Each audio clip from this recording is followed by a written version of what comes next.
A good Tuesday afternoon to all, and welcome to this week's edition of the Seth Joyner Show. Our birds have got a bye week, but even in the bye week, they're winners. This NFC East division, my goodness, they're 9-24-1. But our Eagles sit atop the division at 3-4-1. And with the Giants falling to the Washington football team yesterday, and the Dallas Cowboys, oh, how peaceful it is. The Dallas Cowboys fall to the Pittsburgh Steelers yesterday. The Eagles find themselves a game and a half ahead in the division race. Just so much to talk about, so much to unpack. You know, a lot of good things happening during the bye week. The Philadelphia Eagles are going to get some guys back. Right now, we know that Alshon Jeffrey and Miles Sanders will be back at practice this week. There's a chance that the Eagles can probably get Isaac Seumalo back. They open up a 21-day, practice window on him. We've got, potential for Lane Johnson to get healed up, where he can be effective and play. Jack Driscoll's getting well, and then Zach Ertz is in the Week 11 window for his return. Just so much going on, a lot of good games. Last week, my goodness, did the Saints take it to the Tampa Bay Buccaneers and made Tom Brady look like the old man for sure this week.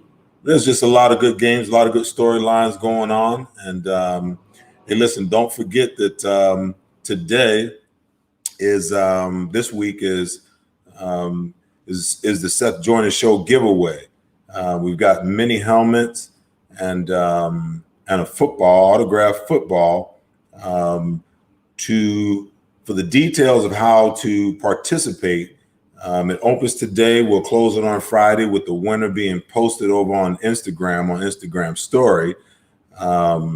Young Gil 8 won it 2 weeks ago.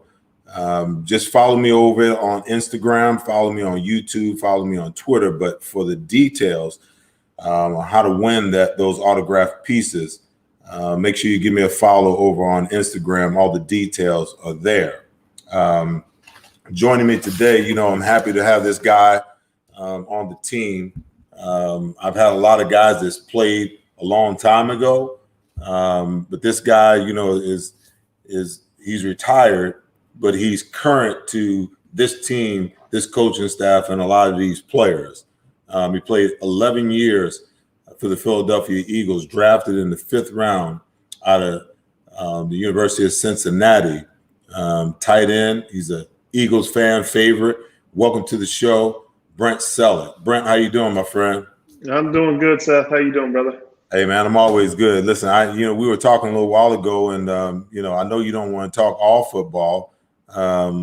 So we're both avid golf fans. Who you like in the Masters this week? It's hard to pick. I don't know, man. It's going to be tough. It's in a different time of year too. I don't know. It's up in the air. We'll see. Well, but I'm excited to watch it. Give me one guy. Who do you like? Based upon. I'll say Justin. Justin. Oh, Justin. Okay. After watching Dustin Johnson last week, I think I'm leaning more towards him. I'm always rooting for Tiger to figure out a way to get it together, because you know what? Golf is just always so much better when Tiger's either in the mix or he's winning. But, looking at how guys have been playing, I got Dan Green just chimed in. He said Bryson again, DeChambeau. I don't know. I don't know if he'll win. I am a big Tiger fan though. When Tiger is in the running, I am rooting for him. There's just something about that dude. He brought energy to golf that I wish there was more of. Like I don't know. For me personally, even coming in, they don't like you to celebrate. They don't like you to do things. Man, when I hit a good shot, I want to celebrate a little bit. And I know that's traditional golf, but I think Tiger broke those barriers, and I think people loved him for it. He was a legendary golfer, still is. But anytime he's got a chance, I'm with him. Listen, there's no doubt about it that he changed the needle. When he came into the game, and it changed a lot of things. It drew a lot of young people to the game. The popularity of the game just exploded. People who never even considered playing golf, all of a sudden, not only were they riveted by what they were watching him do on the golf course, but then they also became interested in the game themselves. They picked up the game and started playing it themselves. I mean, I know that you're an avid golfer. You love to play. I am thoroughly addicted to it. I think the only thing that I might love more than playing golf might be watching football on Sundays, but that might be falling far behind golf at the moment. But there's no doubt about it. Well, I never even liked golf until I was done playing in the NFL. I always thought it was boring. It was slow. And since I've been done playing, I never had anything that I could do really competitively besides play basketball. I do that, and then play golf. And what I love about golf is it's just such a great mental game. It's all about you. Mm-hmm. And if you talk to yourself in a positive way, if you're pumping yourself up and really thinking positive, it really changes the way you play. And if I'm out on the golf course and I'm getting distracted by a million things, I start playing bad. And then if I start thinking bad, so it's a great mental game. And it's a great place for me to kind of just stop and think in life. I think sometimes we're always on the go. I love just hitting a tee shot and then walking to the next shot and being able to think. And sometimes it's random stuff, but it's almost like my therapist, right? Where I can get out. So I love it. It's been good for me mentally, for my mental health, to be able to play golf. Now, listen, you don't play in the NFL as long as you play, 11 years, 13 years for me, without being competitive. Do you find yourself, getting upset or being overly competitive with the game? Or are you one of those golfers that just, realize that, hey, this is how I play. This is as good as it's going to get, and you just enjoy it? Because I'm totally at the other end of the spectrum. I mean, not only do I love the game, but I love to play well. And when I don't play well, it very well can mess up the whole day for me. See, I'm of the mindset, if I hit a birdie on a hole, I think that I should be able to hit birdies on every single hole. So what am I doing wrong on those holes where I'm doing double bogey? How can I make myself better? So I'm with you. Like, I'm always thinking that I can continue to get better no matter what I'm doing, and especially in golf. The one thing I've learned, though, is you just got to swing the club. You got to get out there and you've got to do it a lot. It's like anything. The more repetition you do, the better you become at it. And when I start playing a lot, I definitely get better. Winter months, I'm gonna have to get something indoors to just strike the ball, because I'm gonna have to find a way to get better. So see, that's why that's one of the main reasons why I live in Arizona. I can play all year round. I don't know that even if I lived in Philly, I still would have to have somewhere where I could retreat to get to a golf course. Because when it closed, when all the golf courses close down, it gets cold. It's like, golf is like my new drug. You know what I'm saying? I got to swing a golf club, every couple of days. Very few things that keeps me away from not being able to at least practice. I mean, even if I go to the range and hit balls and chip and putt, and that's needed. There's just no way I could be somewhere where I couldn't play golf for 4, 5, 6 months at a time. I'm with you. I might need to get a vacation house somewhere warm. There you go. But I do have one problem with golf. I think it's too many holes. I think between 12 and 15, somewhere in there, would be the sweet spot. I think it's too much. That's just one thing about golf that if I could change, I would, because I think you'd bring in so many more people. I don't think you should be on the course for more than 3 hours. like every sport that's out there is, basketball is a little bit shorter, but nothing's really longer than football. 3 hours, that you shouldn't surpass that. And so I think if golf could find a way to get inside of 3 hours, it'd be a better sport. You ever play more than 18 holes in one day? I can't. Really? Yeah, I get to the back nine and probably through 3-4 holes. I'm like, man, this is enough. This is it. To play 36 holes, there's no way. Dude, let me tell you something, man. The other day I played. I went over to DuPont with some friends of mine, and we teed off at 2:30. And I'm like, I know it's gonna get dark by 4:45. And so I'm just like, it's one of my pet peeves is having the plan to play 18 holes and not finishing. It irks me to no end to like get to 14 or 15 or 16 and you have to leave for whatever reason. I asked the question, how many holes have you played in one day? The most holes I played in one day, I played 72 holes of golf in one day. Were you done at the end? Like, the last 18. It started getting dark. That's the only thing that kept me from continuing to go on. It was early. I got up and I played. I was at my mom's. I got up and I played. And I got through 18 pretty quick because, it wasn't that many people on the golf course. So I just kept going. And I come around, I get some lunch and get something to drink. And I just kept going. Next thing I know, I looked down at my scorecard and by the time I got to the last 18, I'm like, my gosh, I played 72 holes today. That's crazy. You'll never catch me out there doing that, ever.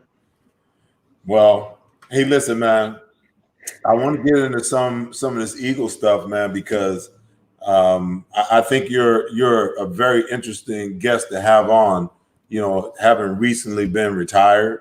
I mean, you've had some dealings with Doug Peterson and some of the staff. You've had some dealings with, Carson Wentz and some of the players that are still on the roster. And, in light of, the Eagles record being 3-4-1 and the way that Carson's played through the first half of the season, as a guy who knows Carson, as a guy who knows Doug and, what their objectives are, what's wrong with Carson right now? And what's going on with this offense besides the obvious, the injuries? Well, I think it is tough as a quarterback when the pieces around you are changing all the time. So, to his credit, like I know people have been hard on Carson this season. And early on, I think Carson was struggling. I know some people may disagree with me, but lately I think he's done some things to really help the team. And I think he is a great player. He's a dynamic player. I also think it's tough to be quarterback in the city where they're judging you 24/7. You think about Arizona. They're not. I know Kyler Murray's playing really well out there, but when things aren't going so well, everyone's out on the golf course. They're out. They're at their pool. They don't care as much. Where in Philly, it's like the microscope is right on Carson, and so I think that the way things are going right now, the Eagles have an opportunity to really do something good. I mean, you're getting guys healthy at the right time. Everyone starts practicing together, practice well together, put it together on Sundays. You start playing well on Sundays, and anything can happen. So I think what they've got going on is easily fixed. You just need to go out there and practice and continue to get better at it. And I think if the team does that, they're going to be okay going later in the season. And if they can get hot at the right time, who knows? You never know in the NFL. That's why I love the NFL. It's one and done in the playoffs. Right. Well, I mean, listen, when you listen to Carson in his press conferences, most of the time he's pretty politically correct in how he answers questions. People always want an inside view of what a guy is like and what drives them and what their intensity is like. Give my viewers, a little bit of insight on Carson and what you know about him beyond what you see on the field and his politically correct nature when you watch him in pressers on after a game and during the week. Well, I think it's obviously people want to continue to dive deeper into a guy like that. And for a person that knows Carson, you know how dedicated he is to the game. I mean, the dude works tirelessly at just getting prepared for practice. He wants to be great. I think with how he handles himself, he's a great leader for the team. With how he deals with his teammates. I think you've seen things in the past that some players have said things about this or about that. And,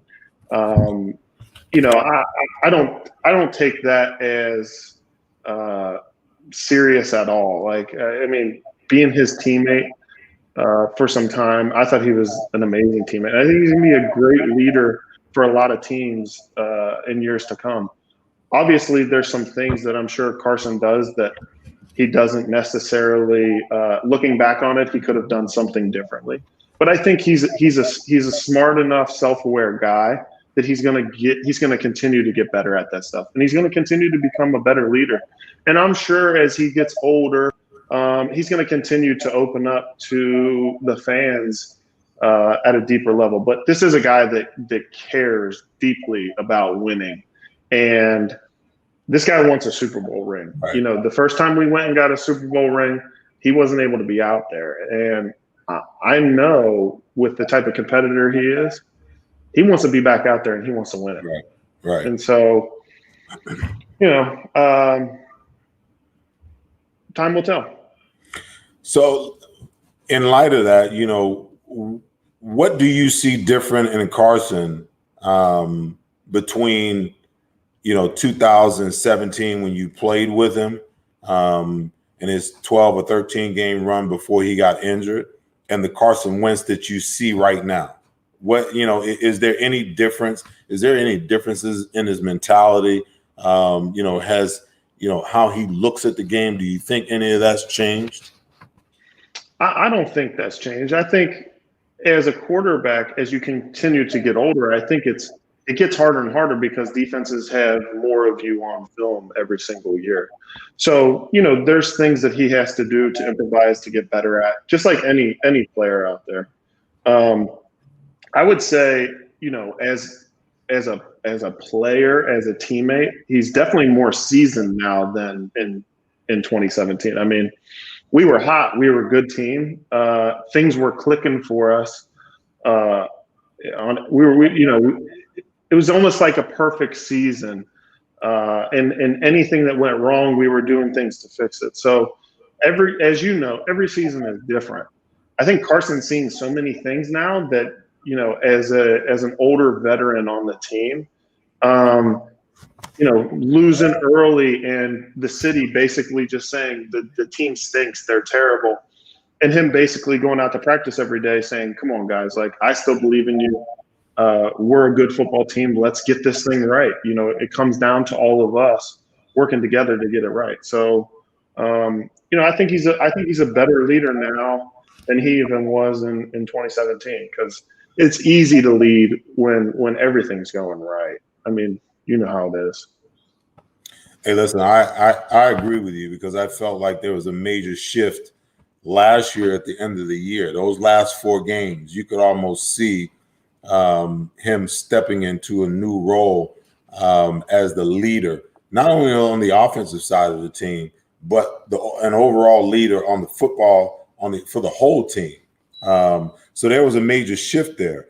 I'm always curious about how guys react to things, and when you think about 2017 and Carson's on pace to become the league MVP.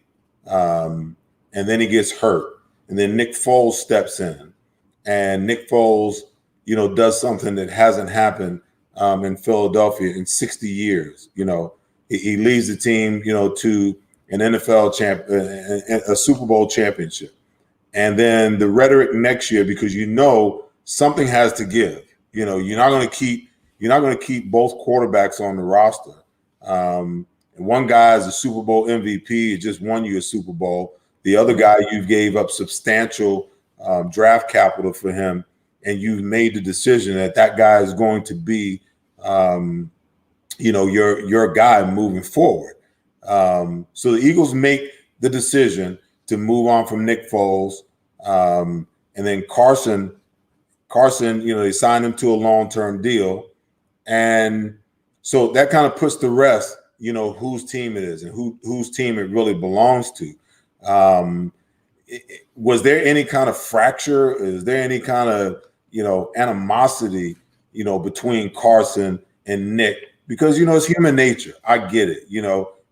He would say the right things, but human nature would stand on the sideline and look at Nick Foles having all that success, and something inside of all of us, if we were in that position, would say, hey, you know what?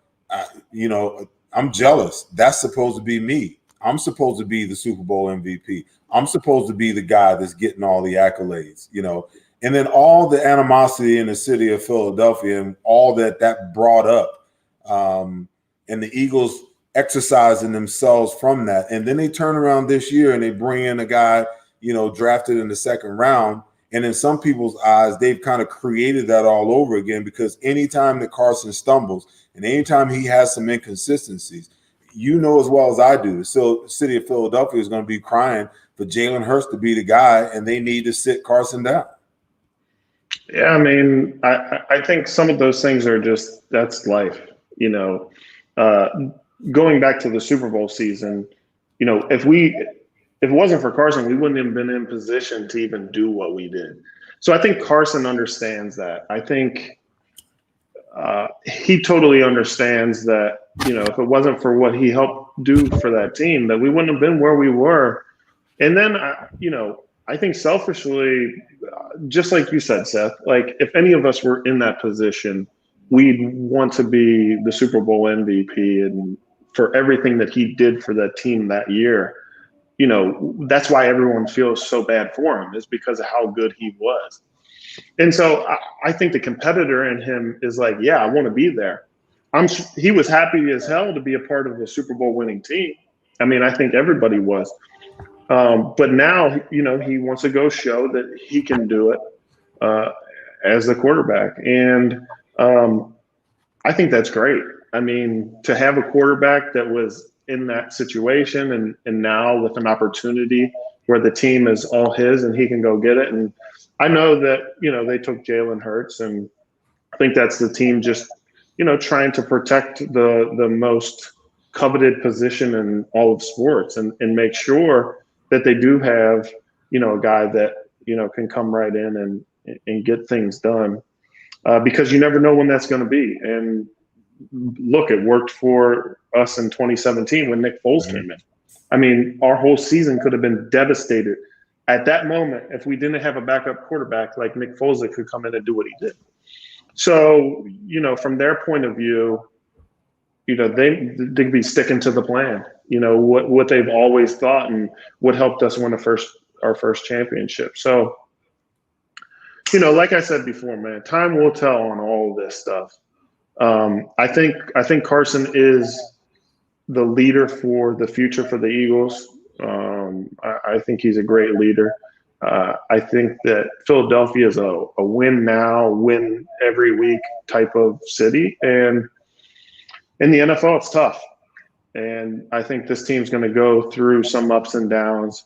At this point, I'm sure we all hope that they would be more ups than downs. But as long as that team is sticking together and fighting, you have a chance.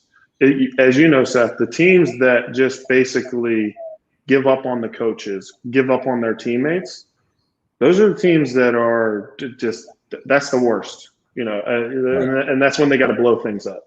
And the good thing about the Eagles is that I don't think they're even close to that. It's interesting. I think that, when you think about Jalen Hurts, and there's, everywhere you turn, I mean, you can go on social media and there's a lot of commentary about it. You turn on WIP, you turn on The Fanatic, and the constant, call in, is talking about this whole Jalen Hurts thing. Do you think Jalen's presence bothers Carson at all?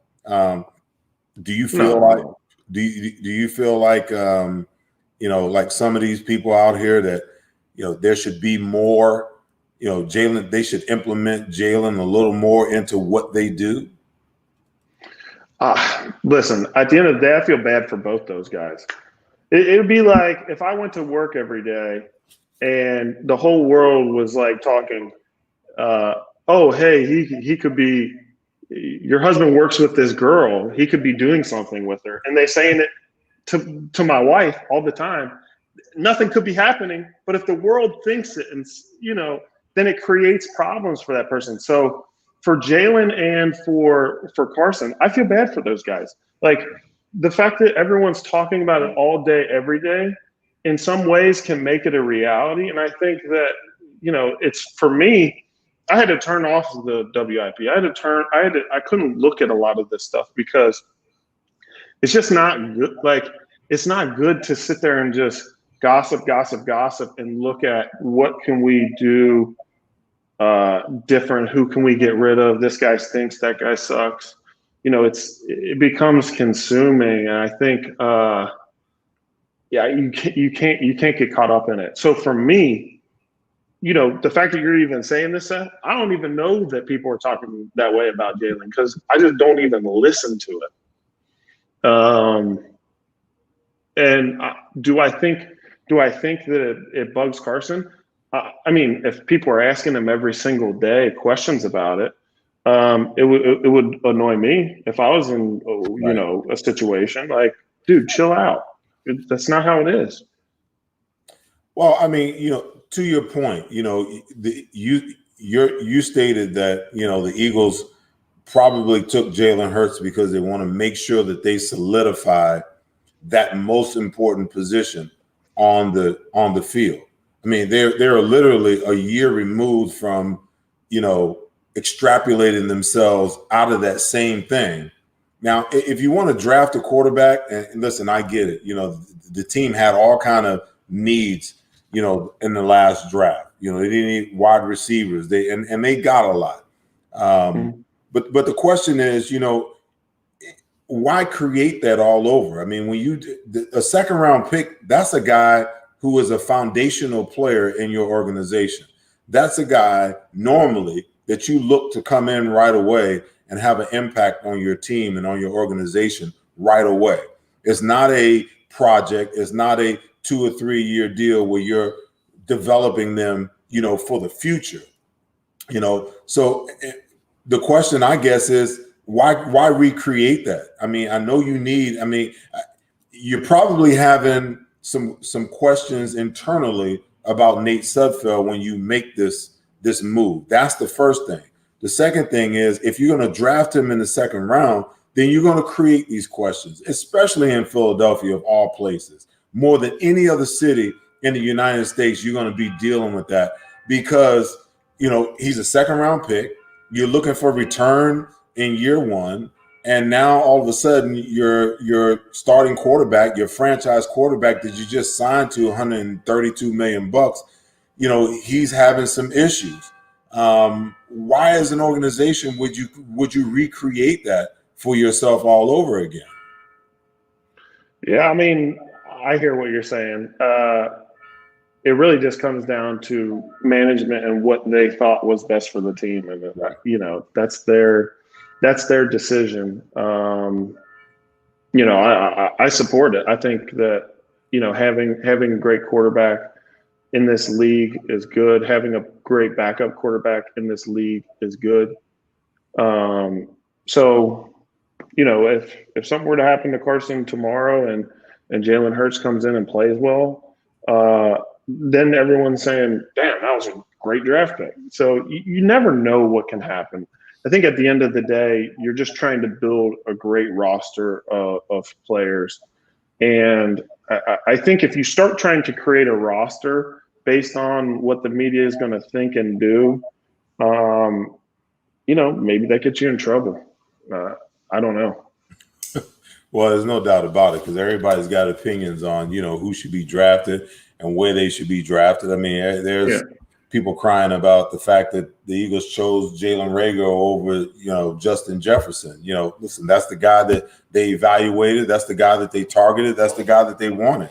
And who's to say in 10 years that that's not the best pick? Like, you don't know. There's no doubt about it. But in classic Philadelphia, style, that's the way we do stuff. I mean, we're gonna if it's not like up here, if we're not like hitting it out of the park, then I always, what can we change? What can we do different? Well, absolutely, because it's like the Philadelphia Eagles fans are some of the smartest fans in the NFL, in my opinion. And people, sometimes I can be a little controversial sometimes, and people say, hey, because I'm that way because I'm being true to myself and my analysis and my breakdown of the team, but also know that Philadelphia Eagles fans are smart. And anything that I say in my analysis, all I'm doing is confirming to them what they think anyway, and how they're feeling in a situation anyway. So I think that when you're talking about these types of situations, just as long as things are going well, like I mean, if the Eagles were 8-0 right now, no one would have a problem. I don't care how bad or how inconsistent Carson's been playing, but just the fact that they are where they are, that they're 3-4-1, that you lose to Washington in week 1, and then you tie the Cincinnati Bengals, and then Carson is struggling. I mean, he's averaging right around 2 turnovers a game. Of course, the city is going to be up in arms because the expectations are just so high. Yeah, I know. I mean, and to the defense of the fans, I mean, listen, the first half of that Baltimore game was rough. Like, overall, the team hasn't been consistently playing well. They've found ways to win some games that they really needed. And I think as a team, like I said before, they've shown some grit and some fight to come together. Even in that Baltimore game, they looked so terrible at the end of the first half. I was like, oh my God, what is going on? And then you get down to the end of the game, they could have tied the thing. And so, I'm glad, and I know it's more of like the political answer, but I am glad because I know being on those teams, when you have a bad team, that stuff goes the other way. You get beat 52-6. You don't get to a point where you get it back to that point. So I think as a football team, they got a chance. And I know a lot of people are going to doubt it, but those guys, like I said before, they just got to go out, practice together, work hard on the practice field together, and that'll show in the games. And at the end of the day, if they're healthy enough at the end of the year, they're going to have a chance. Brent, do you think, when you look at this team's struggles, I felt like going into this season that they were going to struggle. I thought all teams were going to struggle. No OTAs, no preseason game, training camp with only, I believe, 12 padded practices before the regular season starts. I mean, we all know how important, in my opinion, preseason is. Is the majority, in your opinion, of what we're seeing with this team, is it, lack of continuity, lack of chemistry? I mean, I know that when you have the type of injuries that they've had at the positions that they've had them at, it throws everything completely out of whack. Not only for the overall scheme and the continuity of the team in all 3 phases, but more specifically for the quarterback, because I think quarterbacks are most comfortable when they have all the pieces around them that they're familiar with, because they have a certain level of confidence.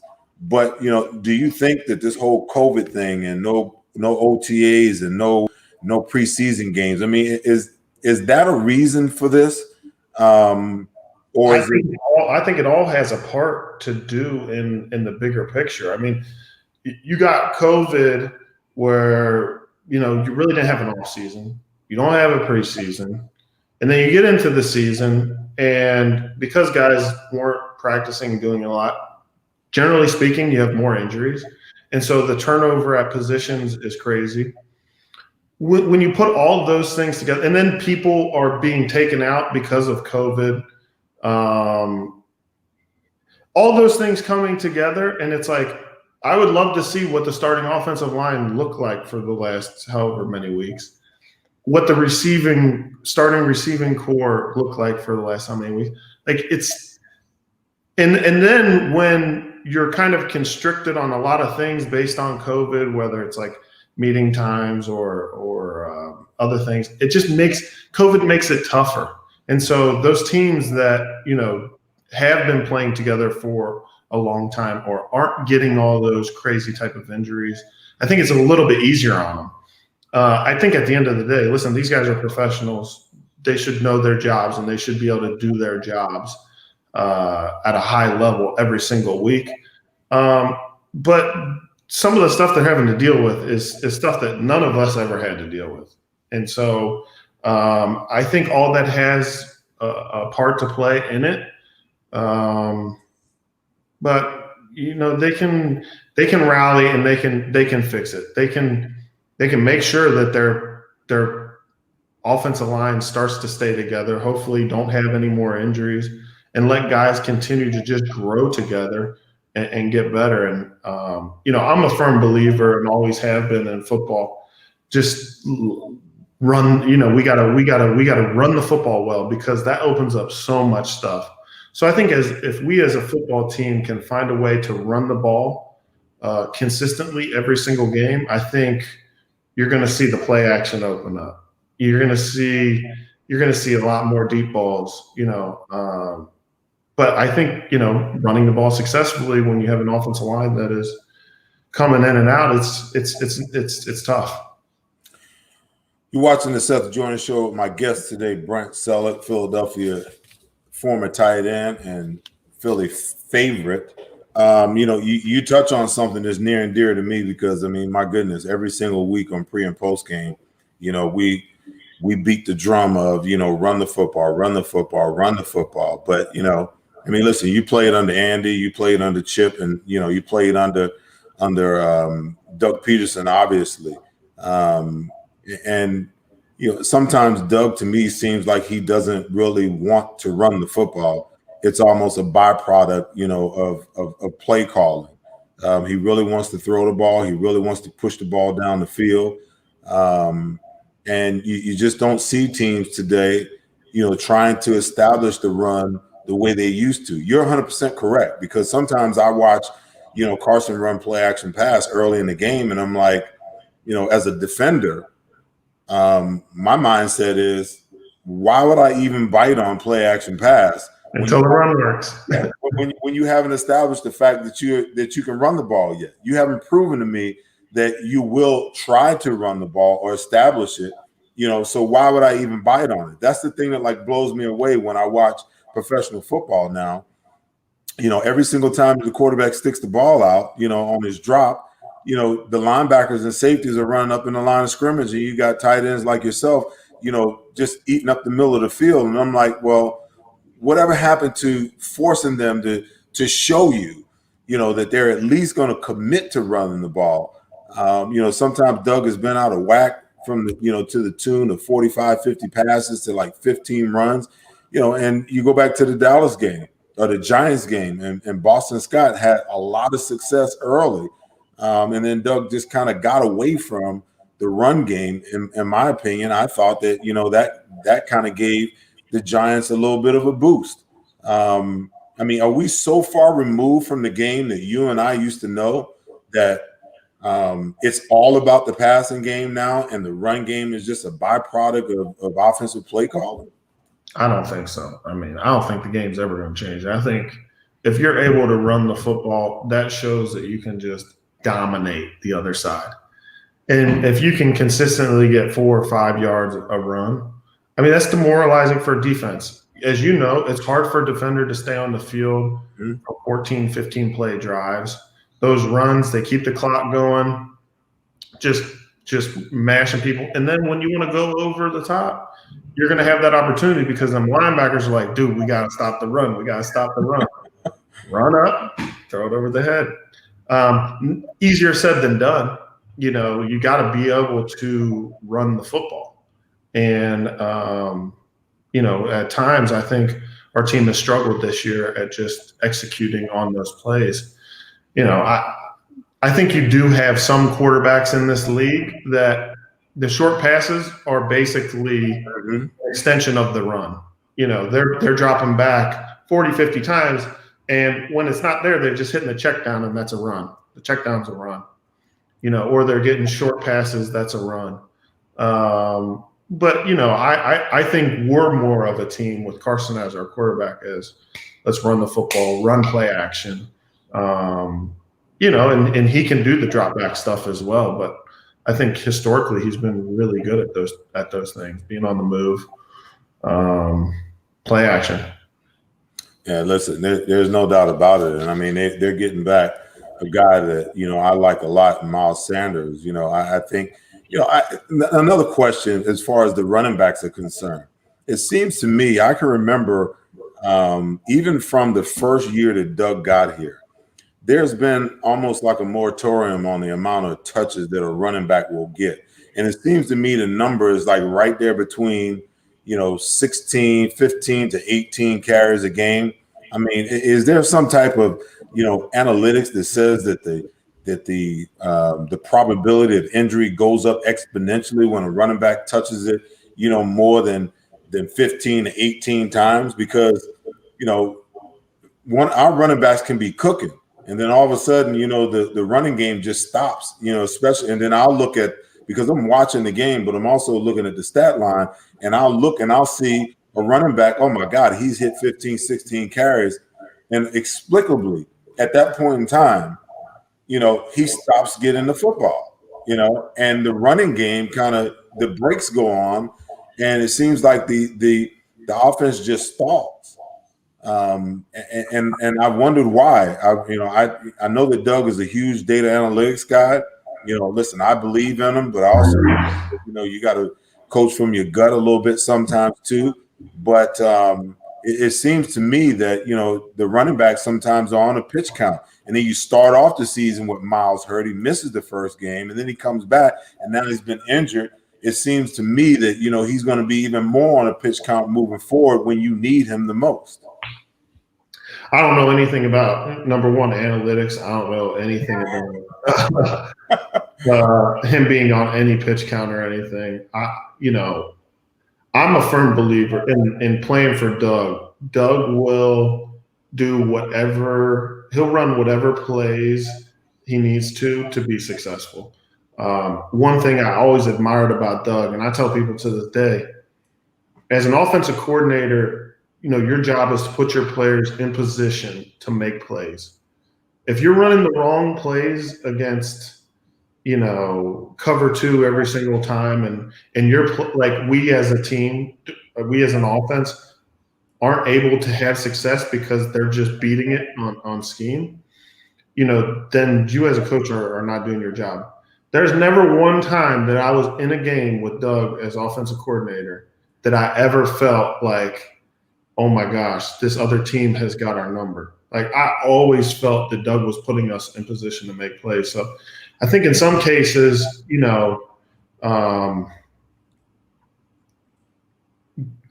these guys, like, there's guys that just got to make some plays in some situations, you know. So I do have confidence in the play calling. I think they got a great play caller there in Doug.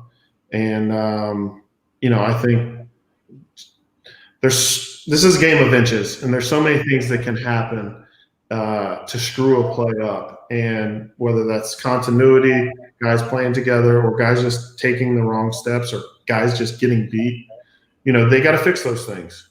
And I'm sure that Doug's going to put these guys in position to make plays in the future. So that's what makes me feel that they've got a chance. Well, I mean, to your former point, you talked about, you know, the little short passes essentially being running plays. You know, I've watched games at time, and I feel like Doug will call a play, and sometimes Carson will predetermine in his mind that he's going to take the ball deep. You watch some offenses, like when Brady was in New England, when you watch Breeze, these guys to me are masters of, running their offense, because what they do, Brent, is they take exactly what the defense is given. Yeah, exactly. If they can get 4 yards here and 5 yards here and 3 yards here and first down, they keep the chains moving, and then they get to a point where they build up a lead on you. And then once they got a lead on you, now they force you to have to come after them, and they force you to do some things defensively that you really don't want to do. And then when the quarterback deciphers, man-to-man, blitz coverage, now he's like, okay, let me see where my matchup is, and now we take our shot. It seems to me sometimes, Doug wants to push the ball downfield. They want the chunk plays instead of just taking the first downs. And I hear it sometimes in commentary during not only the Eagles games, but all types of games. On third down, defense coordinators will make the decision, hey, we're coming after you on third down. We're not going to let your quarterback sit there and convert this third down. So they get blitz coverage, and they take the shot way downfield, 40, 50-yard shot, instead of just taking the simple pass that will get them the first down, like the check down from the back or the back releasing on a hot read or something like that. I just, I wonder sometimes how it is, and why it is. Doug doesn't do that. Offenses don't do that. There's so much that's changed about the game. I get it. And, you want to be aggressive, but at the same time, there's a smarter way to handle your offense sometimes. There's nothing wrong with scoring every possession or darn near every possession. And if you're moving the chains and you're systematically moving down the field, even if you don't get in position to score the touchdown, you're in position to kick the field goal. If you're not in position for points, at least now you're flipping the field and, with your punt team, and now you force the other team to go the length of the field and, to put points on the board. So sometimes I get it. Everybody wants to take shots. Everybody wants the quick hitters. That's what's exciting about the game. And those are big plays in the game. But whatever happened to taking what's there, the obvious, and moving the chains and methodically moving the ball downfield and winning games that way. Yeah, I agree. I mean, now listen, there's some defenses that say we want you to methodically move it downfield because we know in those 10 plays that you're going to make a devastating mistake. So, there's different ways to think of it, but I agree with you, Seth. Like at the end of the day, you got to take what the defense is going to give you. You can't. Defenses can take anybody away, right? And there's always going to be a hole in a defense. Can you get your guy there and can you get him the ball is really what it comes down to. And if you can do that consistently every single play and not be predictable, you're going to have a great game. You're going to have a great team. Interesting. I want to get your opinion on a couple of comments that Carson made in his presser, and I want to tell you what I thought about him. I want to get your thought. After the game, he made the statement that, I'm just going to keep doing what I've been doing, and I'm going to keep taking my shots and giving my guys an opportunity down the field. And then in his press conference this week, he was asked about, learning when to throw the ball away and when to give up on a play. And his comment was, that will be a struggle for me my entire career, because that's just the way that I'm built. That's the way that we do things around here. Now, when you got a quarterback that's coming off of a 4-turnover game, you got a quarterback that's averaging 2 turnovers per game. To hear that, as an analyst, and sometimes even as fans, it kind of makes you scratch your head because you're wondering to yourself, hey, come on, what do you mean you're not going to change? You're giving the ball away twice a game. You know what the numbers say when you have 1 turnover in a game, let alone 2 or 3, and you're averaging 2 a game, and the sacks that go along with it. What are your thoughts on that? Because I'm like, hey, somebody needs to check him. Somebody needs to rein him in and get him to understand And I know Doug does it. He talks about it all the time. He talks about how he talks to Carson about the turnovers and how detrimental they are, not only to the offense's production, but, the positions that he puts the defense in as well, and the special teams. But if you don't change your mentality, you don't change the way you do things. And for me, quarterback is about experience, development, things that you see, and then the adjustments that you make. So to make the statement that, hey, I'm just going to keep doing things the way that I've been doing them. I mean, it just kind of left me a little miffed. I think what's tough, Seth, and listen, as a fan and as Carson's friend, there's times where he drops back and somebody's coming scot-free, and you want him to just throw it away and see another down, right? And I totally get that. Like, I want that. I want it for his health. Sometimes the dude takes shots that are like, dang, Carson, you don't want to take that again. I mean, protect yourself. Just throw the ball away, see another down. But then it's like if Carson starts doing those things, then everyone's like, well, it used to be his ability to get out of those is what made him so great. And so when he pump fakes and spins and does the things, the reason why we have some highlight reels of him is because he's trying to find ways to get out of bad situations. And I think as he grows as a player, there's some where he's just going to have to eat it and throw it away and live to see another down. And it's just going to be up to him to really be honest with himself on when is the real time to do that and when can I really get out of these things. Because, only he knows. He's in those situations, and he's the only one that can kind of get himself out of those situations or throw it away. So I'm sure as time goes on, as he continues to mature as a quarterback in this league, because I think, he's still a young quarterback in the NFL. He'll get better at those things. Hey, listen, I agree with you wholeheartedly.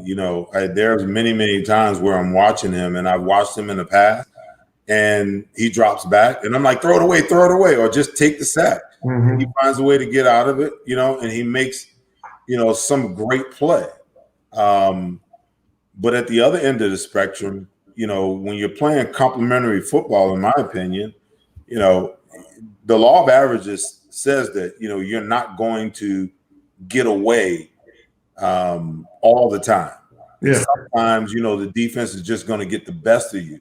When I watch Carson, this symbiotic relationship between Carson and Doug, they're similar in a lot of ways. And I think that, people are frustrated with Carson right now, but I think that they have to remember who the offensive coordinator is and who the head coach is of this football team. Because I've always said that, players always take on the personality of their coaches. Okay. Whether you're talking about a defensive coordinator, I played for Buddy Ryan. He was highly aggressive, braggadocious, just want to knock snot out of people, want to leave you bleeding all the time. And we took on, his persona. Offensive coordinators and special teams units are the same way. When you see great special teams player, they're fiery and they're just, and their units take on their personality. When I watch Doug is the consummate gambler. You give him some dice and baby, he's going to roll them. He's going to go for it on fourth down once he gets to midfield almost all the time. Whether the number says to do it or it's a gut thing, that's what he's going to do because he's ultra aggressive. Going for 2-point conversions early in the game when it's not necessarily needed, but just trying to get as many points as he can. He's a gambler. When I see Carson, I see a little bit of that in him. He's kind of built like Doug, and he's going to take chances. But the problem with taking chances is that the law of averages will always catch up with you. At some point in time, and listen, Tom Brady hasn't played, 17 years by taking chances with his health and chances with the ball. Now, he hasn't played great lately, but I see plenty of times where you see the guy knows that somebody's bearing down on him, knows that there's not a play to be made and he can't get away. He throws it away. or he knows that the guy's coming and he don't have time and he can't get outside the tackle box, he'll just take the sack. At some point, Carson's got to learn that that's the way you got to play the game. Because at the end of the day, you are 3 units for a reason. You are offense, a defense, and a special team unit for a reason. Let's punt the ball. Let's flip field position. Let's rely on the defense to do what they do so they can get us the ball back and put us in a better position to succeed on the next possession. But it seems like Carson feels like every single play was drawn up and schemed to work.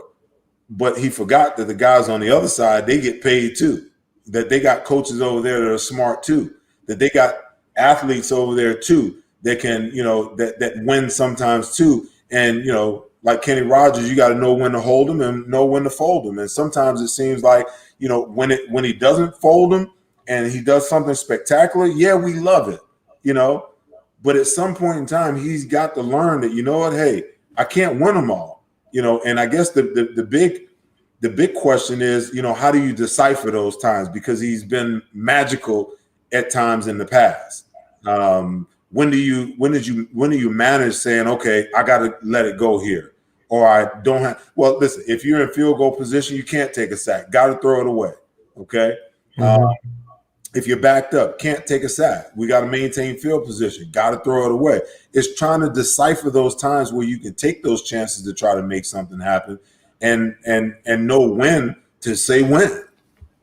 Yeah, I mean, like I said before, I think over time he'll mature and get better at it. Because I think he has to. I mean, like I said before, for his own health. He can't take some of those hits. I mean, I seen him take one hit when he tried to duck this year where I was like, man, I thought his back was going to break, So, hopefully when he's in those situations, it's like, just maybe go down, throw it away, live to see another down so that you can walk to the next play. Yeah. Yeah. And listen, how does Doug coach Carson? I mean, I realize that not all players, even though coaches always preach everybody's the same, we treat everybody the same, we realize that there are some players on the team that get treated a little bit different. How does Doug handle? Yeah, I don't think that Doug treats every player the same. That's not the type of coach he is. I think Doug is great at reading guys, understanding their personality, and knowing how to manage that. I mean, Doug played a long time in the NFL. Doug is like, he's one of us. He gets it. He knows what it's like to be on the other side. And so I think he does a great job of managing Carson. I think he does a great job of managing all of his players and understanding where the guys are at mentally, how to get them to play for him and for the city and to continue to fight week in and week out. He knows when to let off of them. He knows when to go hard on them. So I think Doug's a good coach. I mean, I think he has the knowledge and the ability, and because he played for so long, the respect of the players that I don't, a lot of coaches may not have. Well, I don't say that, to insinuate that Doug, does or doesn't. I'm just curious because, with all the talk, so, under normal circumstances, let's go back to last week with the 4 turnovers. You can see that, in the NFL, if a running back fumbles the ball twice, he's probably not going to touch the ball again. He's probably not going to get another. He's not playing anymore the rest of the day. If a cornerback gets scorched, 2 or 3 times for touchdowns, his backup is coming in. Guys have a bad day. If linebackers are missing tackles or wide receivers are dropping balls, they get extricated from the game because they're not doing their job. So when you go back and you look at, a 3 turnover performance in the first half, a lot of people have questioned, why didn't Doug pull Carson?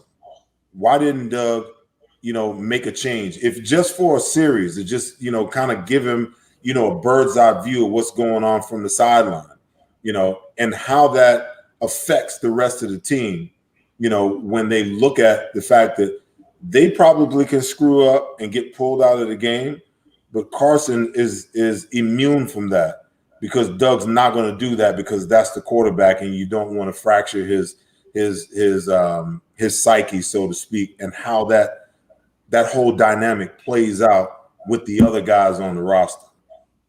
Yeah, I mean, I think it's just being in that situation and knowing how to handle it. Can I answer whether Doug should take him out or not? There's no way. Only Doug knows that. But I think, I know everyone is being tough on Carson. But with what's happening around the NFC East, I think that there's just a great opportunity here. And I don't think that, doing those type of things could potentially truly help in the long run. But listen, I'm not the coach. I can't even, it's hard for me to even say anything about that because that's Doug. Doug makes those decisions. I personally wouldn't take him out, over the last few weeks, even though, it may have seemed that he's not playing at his best. I think guys go through rough patches. Like I said before, the guys that have been around him have turned over left and right, and that's not easy. And so, when a guy potentially is in a tough position and then you're kind of kicking him when he's down, does that go well for the relationship or does that not? And I think, like I said before, Doug's good at understanding those type of things because he's been there before. Hey, listen, Brent, I want Carson to succeed. My job as an analyst, man, is to evaluate and analyze what I see, talk about it, whether, I'm in pre and post game or whether, we're doing something like this. I mean, I wish I could read some of the comments here, but some of the comments, would do nothing more than just, you see them, they pile on even that much more. And no one, I think even the people who feel like, that Carson is not the right quarterback for this team, if he turned it around, that feeling would be different. I mean, we talk about it, we chat about it, we chop it up, trying to talk, and we're trying to figure out, what the problem is and what the issues are. Even though we're not on the inside, everyone has an opinion about it. And I'm just trying to drill down and figure it out. Listen, I want the guy to be successful. Yeah. For the longest, even before this year, and people don't, even on social media and people who chime into the show, they will hear, the so-called negative things that they believe that I say about Carson. That's just my analysis. They will see that, but they forget, the positive things that I make a comment on. And my thing is, hey, as an analyst, I give props where props are due. When he's tearing it up, a couple of weeks ago against the Giants, that fourth quarter he had was unreal. So you give props where guys are due props, but at the same time, it's my job to critique. So I'm not trying to tear the guy down. I'm not trying to say that he's not the guy. I'm looking at it. I'm trying to evaluate it. I'm like every other fan in Philadelphia, I think, that wants to see Carson be successful. The question that they're all having, like I'm having, is why is he not being successful, going into his fifth year, and we realize some of it has to do with injury. But at the end of the day, when we roll up to New York to play the Giants next week, you think they're going to care that we got injuries? You think that, the fans of Philadelphia really care? Some are going to make excuses for that's the reason why. But at the end of the day, when somebody's trying to take your head off and you're in the midst of a game, doesn't matter whether fans are there or your best guy is lined up next to you or not. You got to go out there because your manhood is on the line. Your ego is on the line as a professional football player. So, listen, like I said, I want the guy to succeed. I'm just trying to figure out what the issues are and just talk about it in a constructive way to kind of figure out how do we get him there? How do you motivate him? How do you how do you help him, realize his full potential? Because I think everybody saw what he could be in 2017. And we just want to see him get back to being that guy, that he was in 2017 before he got injured. No, I get it. I think as a team, there's things that can happen that, we'll go in circles just talking about it, because think about it. If the run game was a little bit better, how much easier does that make it on Carson? This is truly a team game. And it takes everybody. And so really it's about Carson playing better. And he's the most important guy on the field. But there's, another 10 guys on offense and another 11 guys on defense, and then guys on special teams that really, everyone that's out there on every single play, they got to do their job. And when, guys are having MAs, it needs to be talked about as players, like, dude, we don't do this. Right. We can't afford, we're not in a position to afford having MAs and finding ways to make it up. Like, be in your position when you're supposed to be there and let the play come to you. You don't worry about going and making that diving interception and running back for 7. Just be in your spot. Just do your job. And I think if everyone just focuses on just doing their job, it'll make things a lot easier for Carson. If Carson does that as well, you're gonna see things start to click. I think what's tough about being in Philadelphia is, listen, some of these guys hear these things. Probably less this year because they don't have the media in the locker room every single day.